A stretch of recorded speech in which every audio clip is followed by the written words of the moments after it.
आकाशवाणी मुंबई. उमा रायकर प्रादेशिक बातम्या देत आहे. ठळक बातम्या.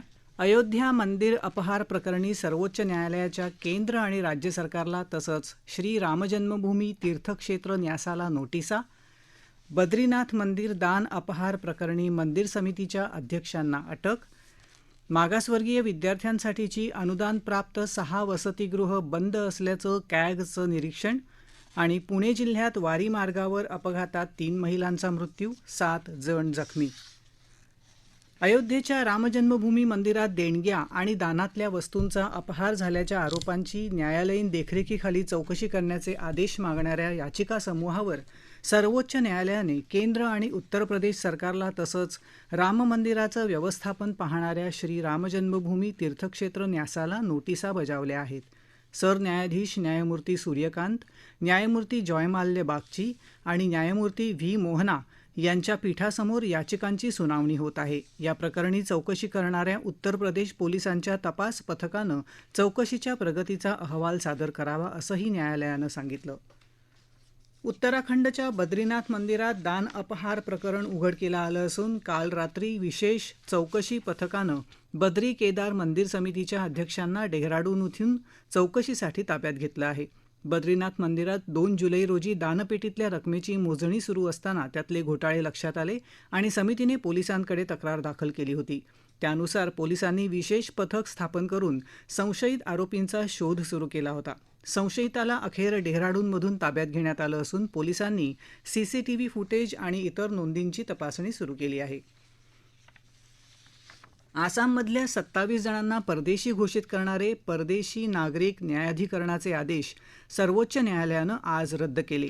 सर्वोच्च न्यायालयाचे न्यायमूर्ती विक्रम नाथ आणि न्यायमूर्ती संदीप मेहता यांच्या पीठानं हा महत्त्वाचा निर्णय दिला.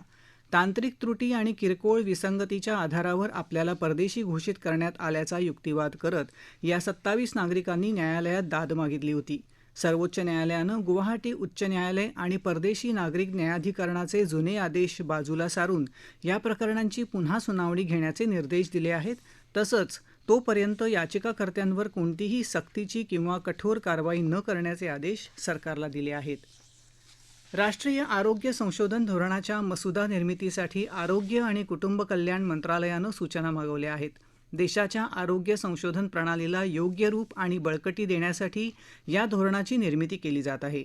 नागरिकांच्या आरोग्य सेवांच्या गरजा पूर्ण करण्यासाठी विश्वासू, सर्वसमावेशक, स्वावलंबी आणि प्रभावी व्यवस्थेच्या निर्मितीत हे धोरण सहाय्यक ठरेल.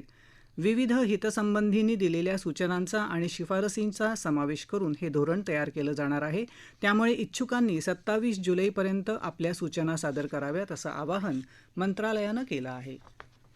भारतीय अंतराळ संशोधन संस्था इस्रोनं गगनयान मोहिमेशी संबंधित क्रू मॉड्यूल प्रणालीच्या 3 महत्त्वाच्या चाचण्या यशस्वीरित्या पूर्ण केल्या आहेत.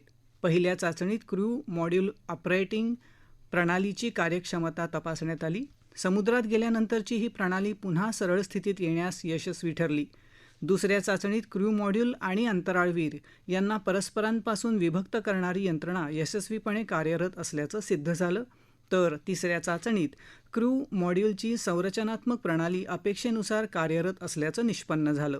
या यशस्वी चाचण्यांमुळे भारताच्या पहिल्या मानवी अंतराळ मोहिमेच्या तयारीला आणखी बळ मिळाल्याचं याबाबतच्या वृत्तात म्हटलं आहे.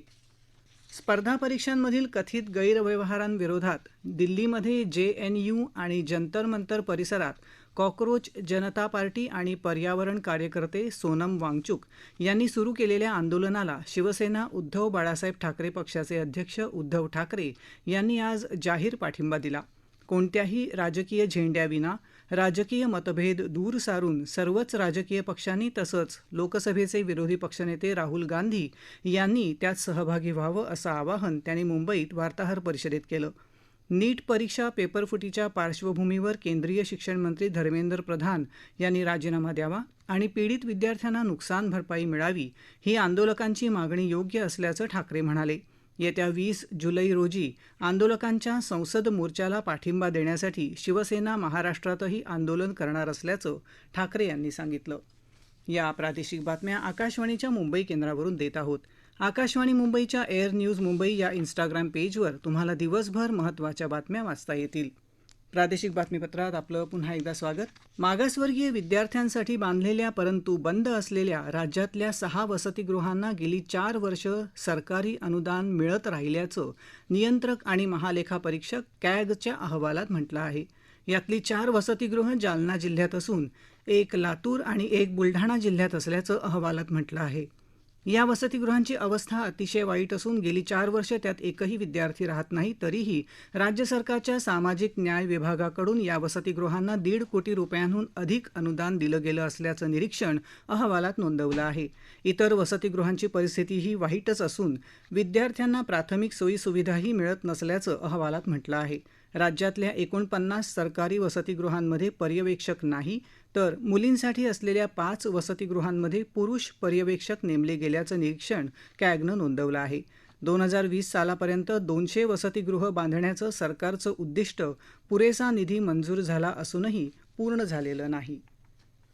पुणे जिल्ह्यात सासवड जेजुरी मार्गावर संतश्रेष्ठ ज्ञानेश्वर माऊलींच्या पालखीच्या पुढे जात असलेल्या वारकरी दिंडीच्या ट्रकने धडक दिल्यामुळे 3 वारकरी महिलांचा जागीच मृत्यू झाला. या अपघातात 4 वारकरी जखमी झाले असून त्यांच्यावर रुग्णालयात उपचार सुरू आहेत. हा ट्रक नांदेड जिल्ह्यातल्या एका दिंडीचा होता. ट्रक चालकाला ताब्यात घेण्यात आल्याचं पोलीस सूत्रांनी सांगितलं. मृत महिला सांगली जिल्ह्यातल्या कसबे डिग्रज गावच्या रहिवासी होत्या.